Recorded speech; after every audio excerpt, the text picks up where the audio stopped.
12ನೇ ಶತಮಾನದೊಳಗೆ ಬ್ರಾಹ್ಮಣರಿಗೆ ಕುರುಬರು ದೀಕ್ಷೆ ಕೊಟ್ಟಾರ, ಸಣ್ಣ ಮಾತನೇ ಇದು. ಅದಕ್ಕೆ ನಾವು ಮತ್ತೊಮ್ಮೆ ಎಲ್ಲರೂ ಮತ್ತೆ ನಾವು ದೀಕ್ಷೆ ತೊಳ್ಬಹುದು. ಅದಕ್ಕಾಗಿ ನಾವು ಭಾಳ ದೊಡ್ಡವರು ಅನ್ನೋದನ್ನ ನಾವು ಅರ್ಥ ಮಾಡಬೇಕು. ಇದು ನಿಮ್ಗೆ ಗೊತ್ತಾಗ್ಬೇಕಾದ್ರೆ ನಿಮ್ಗೆ ಪ್ರಬಲವಾದಂಥ ಶಿಕ್ಷಣ ಇದ್ರೆ ಮಾತ್ರ ಗೊತ್ತಾಗ್ತೈತಿ, ಇಲ್ಲ ಗೊತ್ತಾಗಲ್ಲ ಅನ್ನೋದನ್ನ ನೆನೆಸಿ ಬಂಧುಗಳೇ, ಏನು ಮೂಢನಂಬಿಕೆಯಿಂದ ಖರ್ಚು ಮಾಡ್ತೀರಿ ಅದನ್ನ ಬಿಟ್ಟು ಬಿಡ್ರಿ. ನಮ್ದು ಯಾವತ್ತು ಕಾಯೋ ಧರ್ಮ, ಕೊಲ್ಲು ಧರ್ಮ ಅಲ್ಲ. ಆ ಕುರಿ ನಮಗೆ ಹಾಲು ಕೊಡ್ತೈತಿ, ಉಣ್ಣೆ ಕೊಡ್ತೈತಿ, ಮರಿ ಕೊಡ್ತೈತಿ, ಗೊಬ್ಬರ ಕೊಡ್ತೈತಿ, ದುಡ್ಡು ಕೊಡ್ತೈತಿ. ಅದು ಈಗರಲ್ಲಿ ಇನ್ನು 10 ವರ್ಷಕ್ಕರಲ್ಲಿ ಈಗ ಮಾರೋಕ್ಕಿಂತ ರೇಟ್ 10 ವರ್ಷ ನೀವು ಆಮೇಲೆ ಮಾರಿದ್ರು ಸಹಿತ ಅದು ಹೆಚ್ಚಿನ ರೇಟ್ ಕೊಡ್ತೈತಿ, ಕಡಿಮೆ ರೇಟ್ ಕೊಡಂಗಿಲ್ಲ ಅಂತಕ್ಕಂಥದನ್ನ ನಾವು ಅರ್ಥ ಮಾಡ್ಕೊಂಡು ಅಂತ ಹೇಳಿ ಬಂಧುಗಳೇ, ಅವರು ಒಂದು ಬಗೆ ಸಿಂಗ ತಿನ್ನಕ್ ಕೊಡಂಗಿಲ್ಲ. ಆದ್ರೆ ನಮ್ಮ ಕುರಿಗಾರ ಕೊಡಗಂಟ್ಲೆ ಹಾಲ ಕೇಳಿದ್ರು ಕೊಟ್ಕೊಂತ ಬರ್ತಾರ. ಇವತ್ತಿನವರಿಗೂ ಸಹಿತ ಇವತ್ತು ಧೈರ್ಯ ಇರಬಹುದು, ಆದ್ರೂ ಸಹಿತ ಪುಣ್ಯ ಕಡಿಮೆ ಆಗಿಲ್ಲ ಅಂತಕ್ಕಂಥದ್ದು. ಯಾರು ಕುರಿ ನಮ್ಗೊಂದಿಷ್ಟು ಹಾಲು ಹಿಂಡಿ ಕೊಡ್ತಾರ ಅಂತೇಳಿ ಚೆರಿ ಹಿಡ್ಕೊಂಡ್ ಬರ್ತಾರ, ಡಬರಿ ಹಿಡ್ಕೊಂಡ್ ಬರ್ತಾರ, ಅವ್ರಿಗೆ ಹಾಲು ಹಿಂಡೆ ಕೊಡ್ತಾರೆ. ಇವತ್ತಿನವರಿಗೂ ಒಂದು ಪೇಪರ್ ಮಟ್ಟಿ ಹಂಗ ಕೊಡಂಗಿಲ್ರಿ ಅಂಗಡಿಕಾರ, 1-4 ಸಿಂಗ ತಿನ್ನಿಸ್ಕೊಡಂಗಿಲ್ಲ ದಲಾಲ್ರ. ಎಂತ ಅದ್ಭುತ. ಜೊತೆಗೆ ನಮ್ಮ ಹೊಲ್ದಾಗ ಕುರಿ ತರಬಪ್ಪ ಅಂದ್ರೆ ಅತ್ಯಂತ ಪ್ರೀತಿಯಿಂದ ಉಚಿತವಾಗಿ ಕುರಿ ತರ್ತಾರ. ಇದಕ್ಕ ಏನ್ ಕೊಡ್ಬೇಕಂದಾಗ ಏನಿಲ್ರಿ, ಕಡೆ ದಿವಸ ನಿಮ್ ಹೊಲ ಬಿಟ್ಟು ಹೋಗೋ ದಿವಸ ನಮ್ಗೊಂದಿಷ್ಟು ಊಟ ಕೊಟ್ರೆ ಸಾಕಂತಾರ, ಮತ್ತೇನು ಬೇಡೋದಲ್ಲ. ಬಂಧುಗಳೇ, ಇಂತ ಅದ್ಭುತ. ಇನ್ನೊಂದ್ ನೆನಪಿರ್ಲಿ, ಇವತ್ತ ಬ್ಯಾಂಕ್ ಬಂದಾವು, ಸಾಲ ಸಿಗಬಹುದು, ಆದ್ರೆ ಸಾಲ ಮುಣಗಾಗಂಗಿಲ್ಲ. ಸಾಲಕ್ಕ ಬಡ್ಡಿ ಕಟ್ಟಬೇಕ, ಸಾಲಕ್ಕೆ ಬಡ್ಡಿನೂ ಕಟ್ಟಬೇಕ, ಹೊಳ್ಳಿ ಸಾಲನ ಕಟ್ಟಬೇಕ. ನಾವು ಬಡತನ ಇದ್ದಾಗ ಸಾಲ ತಂದಿವ್ರ ಸಾಲನ ಕಟ್ಟಬೇಕು, ಬಡ್ಡಿನೂ ಕಟ್ಟಬೇಕ. ಮತ್ತ ಅವ್ರ ಕೈಲಿ ಹಣ ಸಿಗೋಬೇಕ. ಅವ್ರ ಬಾಗಿಲಕ್ಕೆ ಬಂದಾಗ ಯಪ್ಪ ಅನ್ನಬೇಕ. ಆದ್ರೆ ನಮ್ಮ ಕುರಿಗಾರ ಇವ್ರ ಎಂತ ಅದ್ಭುತವಾದಂತ ಬ್ಯಾಂಕ್ನ ಯಾವಾಗ ಕಂಡು ಹಿಡಿದ್ರೆ ನೆನಪಿರ್ಲಿ ನಿಮಗ. ಊರಾಗ ಒಂದು ಮಣಿತನ ತೊಂದರೆ ಒಳಗಾಗಿ ತಳಕು ಬಂದಾಗ, ಒಬ್ಬ ಮನುಷ್ಯ ಅಶಕ್ತ ಆದಾಗ, ಅವನು ಮಣಿತನಕ್ಕೆ ಹಿನ್ನಡೆ ಆದಾಗ 8-10 ಕುರಿ ಹಿಂಡಿನವ್ರು ಕೂಡ್ಕೊಂಡು ಎಲ್ಲಾರು ಒಂದೊಂದು ಮರಿ ಕೊಟ್ಟ ಜಾಪಾನ್ ಮಾಡ್ಕೊ, 6 ತಿಂಗಳ ನಿನ್ನ ಮನಿ ಉದ್ಧಾರ ಆಗ್ತದೆ ಅಂತೇಳಿ ಮಾಡ್ಕೊಂಡ್ ಬಂದಂತ ಪದ್ಧತಿ ಇದು. ಇಲ್ಲೇನು ಬರಿಸ್ಕೊಳ್ಳಂಗಿಲ್ಲ, ಕಾಗದಿಲ್ಲ, ಪತ್ರ ಇಲ್ಲ, ಬಾಂಡಿಲ್ಲ, ಹೊಳ್ಳಿ ಸಾಲ ತುಂಬಬೇಕಾಗಿಲ್ಲ, ಬಡ್ಡಿ ಕಟ್ಟಬೇಕಾಗಿಲ್ಲ, ಬಯಸ್ಕೊಳ್ಬೇಕು, ಅಣಬೇಕಾಗಿಲ್ಲ, ಏನ್ ಹೊಳ್ಳೆ ಕೊಡಬೇಕಾಗಿಲ್ಲ. ಮತ್ತ ಅಂತ ಯಾವಾಗಾರ ಯಾವ ಮನುಷ್ಯ ಆದಾಗ ನೀನೊಂದು ಮರಿ ಕೊಡಂತ ಇಷ್ಟ ಹೇಳ್ತಾರ ಅವ್ರು. ಆದ್ರೆ ನೀನು ಉದ್ಧಾರ ಆಗ. ಇದು ಎಂತ ಅದ್ಭುತ ಅಂತಕ್ಕಂಥದನ್ನ ನಾವು ಅರ್ಥ ಮಾಡ್ಕೋಬೇಕು. ಇವತ್ತ ಕುರಿ ಉಣ್ಣಿ ನಾನೊಂದು ಕಂಪ್ಲೇಂಟ್ ನೇಸ್ಕೊಂತೇನಪ್ಪ ಅಂತಂದ್ರ ಬುಟ್ಟಿಗಂಟ್ಲೆ ಉಣ್ಣಿ ಇವತ್ತಿನವರೆಗೂ ಪುಕ್ಷಿಟ್ಟಿ ಕೊಡ್ತಾರ, ದಾನವಾಗಿ ಕೊಡ್ತಾರ. ಇಂಥ ದೊಡ್ಡ ಗುಣ. ಇನ್ನೊಂದು ಜೊತೆಗೆ ನೆನಪಿರ್ಲಿ, ಕುರಿ ಕಾಯುವಂತ ಕುರಿಗಾರ ಯಾವುದೇ ಅರಣ್ಯದೊಳಗೆ ಕುರಿ ಕಾಯಿಲಿ, ಎಲ್ಲೋ ನಟ್ಟ ನಡುವೆ ಯಾವುದೋ ಒಂದು ಭೂಮಿ ಒಳಗೆ ಕುರಿ ಕಾಯಿಲಿ, ಎಲ್ಲೋ ಮನೆಯಿಂದ ಊರಿಂದ 16 ಕಿಲೋಮೀಟರ್ ದೂರ ಇರ್ಲಿ, ಯಾರೊಬ್ರು ಹಸದ್ ಬಂದೇನಂದ್ರ ಒಡ್ಚಿನೊಳಗೆ ಇದ್ದಂತ 2-3 ರೊಟ್ಟಿ ಹೊರಗೆ ತೆಗೆದ ಡಬರಿ ಒಳಗೆ ಅವನ ಮುರಿದು ಹಾಕಿ, ಕುರಿ ಹಾಲು ಹಿಂಡಿ ಅವನ ಕಾಸಿ, ಒಂದಿಷ್ಟು ಏನು ಒಡ್ಚಿನ ಒಂದು ಕಾಣಿಯದೊಳಗೆ ಬೆಲ್ಲ ಇರ್ತೈತಿ, ಆ ಬೆಲ್ಲ ಹಾಕಿ ಅದೇ 2-3 ರೊಟ್ಟಿ ಒಳಗ ಅವನಿಗೆ ಹಾಲಿನ ಊಟ ಹಾಕಿ ಕಳಿಸ್ತಾರ ಅಂತಕ್ಕಂಥದ್ದು. ಇನ್ನೊಂದಿಷ್ಟು ಮಂದಿ ಇರ್ತಾರೆ, ಸಿಕ್ಕಾಪಟ್ಟಿ ಕಳಿಸಿರ್ತಾರೆ, ಯಾರ ಬಂದ್ರ ಇಲ್ಲ ಅಂತ ಹೇಳ್ಬಿಡಂತ, ಇಲ್ಲ ಅಂತ ಹೇಳ್ಬಿಟ್ಟು ದೇವ್ರ ಪಟ್ಟಿಗೆ ಹೋದ್ರೆ ಇಲ್ಲ ಅಂತಿಲ್ಲ. ಅವ್ರ ಒಳಗೆ ಬಂದ್ರೆ ಕಪ್ ಚಾ ಕುಡಿಸೋದು ಆಗಿತ್ತು ಅಂತೇಳಿ ಮಾತಾಡ್ಸಕ್ ಹೋಗುದಿಲ್ಲ. ಅಂತ ಮಂದಿ ಸಿಕ್ಕಾಪಟ್ಟಿ ಇರ್ತೈತಿ. ಆದ್ರೆ ಇವ್ರು ಹಂಗಲ್ಲ. ನಟ್ಟ ನಡುವ ಅರಣ್ಯದೊಳಗಿರ್ಲಿ, ಎಲ್ಲೇರಿರ್ಲಿ, ಮನಿ ಎಷ್ಟರ ದೂರ ಇರ್ಲಿ, ಅವನ ಆಮೇಲೆ ನನಗೇನು ಇರ್ಲಿಲ್ಲ ಅಂದ್ರೆ ಉಪವಾಸ ಇರ್ಲಿ, ಚಿಂತಿಲ್ಲ. ಆದ್ರೆ ಹಸದು ನಮ್ಮ ಕುರಿ ತನಕ ಬಂದವನ ಹಂಗ ಕಳಿಸಬಾರ್ದು ಅಂತೇಳಿ ಇವತ್ತಿನವರೆಗೂ ಊಟ ಹಾಕಿ ಕಳಿಸ್ತಾರ ಅಂತಕ್ಕಂಥದ್ದು ನೆನಪಿ. ತಿಳಿಬೇಡಿ ಇರ್ಲಿ ಪಾಪ. ಎಂತ ಅದ್ಭುತ.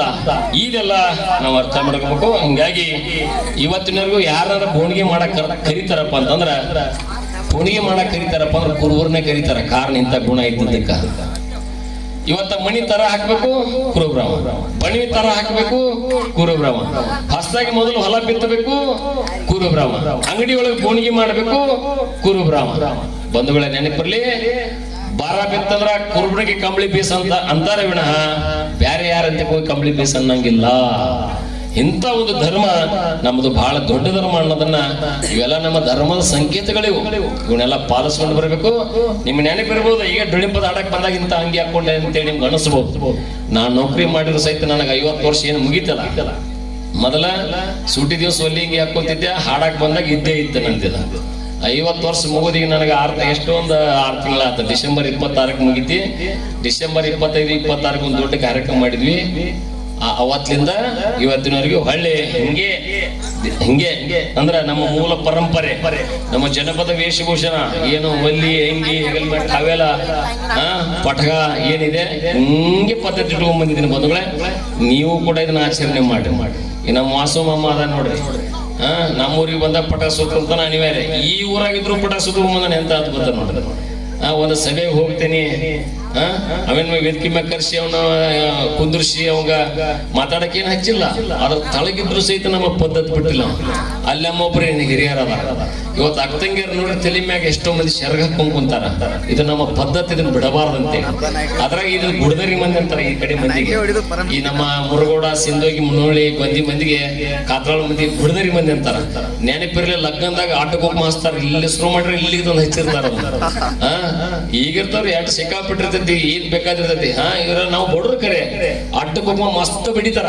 ಅವ್ರ ಒಂದ್ ಸಣ್ಣ ಹಿಡಿಕೆಟ್ ಒಂದ್ ಸಣ್ಣದ ಟಿಕೆಟ್ ಹೆಚ್ಚಿಕೊಂಡಿರ್ತಾರೆ ಹೊಸನಮೂನಿ ಮಂದಿ. ಅದಕ್ಕೆ ಇವನ್ನೆಲ್ಲ ನಮ್ಮ ಪದ್ಧತಿ ಬಿಡಬಾರ್ದು. ಅಡ್ಡ ಇವತ್ತಿ ಬಂಡಲ್ ಹಚ್ಕೊಂಡವ್ರ ಗತೆ ಉಪ್ಮಾ ಯಾರ ಆಟಕ್ಕೆ ಉಪ್ಮಾ ಹಚ್ತು ಅಂತಾರ ನಮ್ಮ ಧರ್ಮದವ್ರು ಮಾತ್ರ ಹಚ್ಕೊಂತಾರ. ಯಾವ ಧರ್ಮದೊಳಗೂ ಇಲ್ಲಿಂದ ಇಲ್ಲಿ ಮಟ್ಟ ಉಪ್ಮಾ ಹಚ್ಕೊಳ್ಳುವಂತ ಪದ್ಧತಿ ಇಲ್ಲ. ಆದ್ರೆ ಒಂದ್ ಚೂರ ಕುಕ್ಮ ಹಚ್ಚೋರು ಪ್ರಚಾರ ತಗೊಂಡ್ಬಿಟ್ರ ಅನ್ನೋದು. ಸ್ವಲ್ಪ ಕುಕ್ಮ ಹಚ್ಚೋರು ಪ್ರಚಾರ ತಗೊಂಡ್ರು. ಆದ್ರೆ ನಾವು 10 ಮಂದಿಗೆ ಆಗೋಷ್ಟು ಕುಕ್ಮ ಬಡ್ಕೊಳ್ಳೋರು ನಮ್ಗೆ ಪ್ರಚಾರ ಸಿಗ್ಲಿಲ್ಲ ಅಂತಕ್ಕಂಥದ್ದು ಬಂಧುಗಳ. ಇಂಥ ನಮ್ಮ ಧರ್ಮ ಬಹಳ ಅದ್ಭುತ ಧರ್ಮ ಐತಿ. ನಾವು ಇವು ಯಾವುದೇ ಪರಂಪರೆಯನ್ನ ಬಿಡುದಾಗಬಾರ್ದು ಅಂತಕ್ಕಂಥದ್ದನ್ನ ನೆನೆಸಿ, ಒಲ್ಲಿ ಓಡಾಕ, ನಿಲುವಂಗಿ ಹಾಕೊಳಕ, ಪಟಕ ಸುತ್ತಾಕ ನಾವು ಕಲ್ಕೋಬೇಕು. ನಮ್ಮ ಧರ್ಮ ಏನ್ ಹೇಳ್ತೈತಿ ಅಂತಂದ್ರ ಕೈಯೊಳಗ್ ಕಡೆ, ಕೊರಳೊಳಗ್ ಥೈತ, ಕಿವಿಯೊಳಗ್ ಮುರುವ, ಇವು ಗಡ್ಡ, ಇವು ನಮ್ಮ ಸಂಕೇತಗಳು. ಆಮೇಲೆ ನಿಜವಾದ ಕುರುಬರು ಗಡ್ಡ ಮೀಸಿ ಬಳಸಂಗಿಲ್ಲ. ನಾವು ಗಡ್ಡ ಮೀಸಿ ಬಿಡ್ಬೇಕಂತಿದೆ ನಮ್ಮ ಇದ್ರೊಳಗ. ಜನಿಸಿದ್ರೆ ಕಡಿಮೆ ಬಿಡ್ರಿ. ಗಡ್ಡ ಬಿಡುವಷ್ಟು ಧೈರ್ಯ ಇಲ್ಲ, ಮೀಸಿ ಬೋಳ್ಸೋದು ಮಾತ್ರ ಮಾಡಕ್ ಹೋಗ್ಬೇಡ. ಗಾಟ ಬಿಡ್ರಿ ಬೇಕಾದ್ರೆ ಬಿಡ್ರಿ, ಆದ್ರೆ ಮೀಸಿ ಮಾತ್ರ ತಗ್ಸುವಂತ ಕೆಲಸ ಮಾಡಕ್ ಹೋಗ್ಬೇಡ್ರಿ. ಯಾಕಂದ್ರೆ ಅದು ನಮ್ ಇದೆ, ಹಿಂಗೆ ಪದ್ಧತಿ ಇದೆ. ಇರ್ಲಿ ಬಂಧುಗಳೇ, ಯಾಕಂದ್ರೆ ಕಾಡ ಪ್ರಾಣಿಗಳು ನಮ್ಮನ್ನ ನೋಡಿ ಹೆದರ್ಬೇಕಂತೇಳಿ ಗಡ್ಡ ಮೀಸಿ ಉದ್ದು ಬಿಡ್ತಿದ್ರು. ಪ್ರಾಣಿಗಳು ಸಹಿತ ನಮ್ ಸಮೀಪ ಬರಬಾರ್ದು ಅಂತ ಹೇಳಿ ಬಂಧುಗಳೇ, ಇಂಥ ಒಂದು ಅದ್ಭುತ ಧರ್ಮದೊಳ ನಮ್ಗೆ ಸಿಕ್ಕಿದ್ರು. ಜೊತೆಗೆ ನಮ್ಮ ಎಲ್ಲ ಮಹಾತ್ಮರು. ಈಗ ನೋಡ್ರಿ, ಒಂದು ಮಾತು ಹೇಳ್ತೀನಿ, ಯಾರು ಮರಿಬೇಡಿ. ನಮ್ಮ ಹುಲಿಜಂತಿ ಮಾಳಿಂಗರಾಯ ನಮ್ಮ ಧರ್ಮದ ಅತ್ಯಂತ ಸರ್ವಶ್ರೇಷ್ಠ ಮಹಾಜ್ಞಾನಿ ಪವಾಡ ಪುರುಷರವರು. ಅವ್ರು ಎಂತ ತಪಸ್ಸು ಮಾಡಿದ್ರು, ಎಂತ ಭಕ್ತಿ ಮಾಡಿದ್ರು. ಸಾಕ್ಷಾತ್ ಶಿವ ಪಾರ್ವತಿ ಪ್ರತಿ ವರ್ಷ ಬಂದು ಮುಂಡ ಸುತ್ತುವಂತ ಭಕ್ತಿ ಮಾಡ್ಯಾರ. ಇವತ್ತಿನವರೆಗೂ 33 ಕೋಟಿ ದೇವತೆಗಳೊಳಗ ಶಿವ ಪಾರ್ವತಿ ಮಾತ್ರ ಬದುಕಿದ್ದಾರೆ. ಅವರು ವರ್ಷಕ್ಕೊಮ್ಮೆ ಹುಲಿಜಂತಿಗೆ ಬಂದು ಮುಂಡ ಸುತ್ತಾರೆ, ಅವರು ಬದುಕಿದ್ದಾರೆ ಅಂತಕ್ಕಂಥ ಸಾಕ್ಷಿ ಕೊಟ್ಟವ್ರು ನಮ್ಮ ಮಾಳಿಂಗರಾಯ. ಉಳಿದ ದೇವರು ಇಲ್ಲಿ ಭೂಮಿಗೆ ಬಂದವು, ಅಲ್ಲಿ ಬರ್ತಾವ, ಇಲ್ಲಿ ಬರ್ತಾವ ಅಂತ ಯಾವ ದೇವ್ರದು ಇತಿಹಾಸ ಇಲ್ಲ ಮಮ್ಮ. ಯಾವ ದೇವ್ರದು ಇತಿಹಾಸ ಇಲ್ಲ. ಶಿವ ಪಾರ್ವತಿ ಇವತ್ತಿನವರೆಗೂ ಜಾಗೃತವಾಗಿದ್ದಾರೆ. ಅವರು ಕೇವಲ ಪುರಾಣದೊಳಗ ಕಾಲ್ಪನಿಕ ದೇವರುಗಳಲ್ಲ. ಅವರು ಪ್ರತಿ ವರ್ಷ ನಮ್ಮ ಮಾಳಿಂಗರಾಯ ಮುಂಡ ಸುತ್ತಲಿಕ್ಕೆ ಭೂಮಿಗೆ ಬರ್ತಾರೆ ಅಂತಕ್ಕಂಥ ಸಾಕ್ಷಿ ಕೊಟ್ಟಂತ ಧರ್ಮ ನಮ್ಮದು ಅಂತಕ್ಕಂಥದ್ದನ್ನ ನಾವು ಅರ್ಥ ಮಾಡಬೇಕು. ಹಿಂಗ ಜಗತ್ತಿನೊಳಗೆ ಯಾವುದೇ ಧರ್ಮದೊಳಗ ಪವಾಡ ಮಾಡಿದಂಥವ್ರು ಯಾರು ಇಲ್ಲ ಅಂತಕ್ಕಂಥದ್ದು ನಮ್ಮ ಹೆಮ್ಮೆ. ಇನ್ನ ಕನಕದಾಸರು ಯಮನ ಪಾನನ ಭೂಮಿಗೆ ತಂದ್ರವ್ರು ಕನಕದಾಸರು.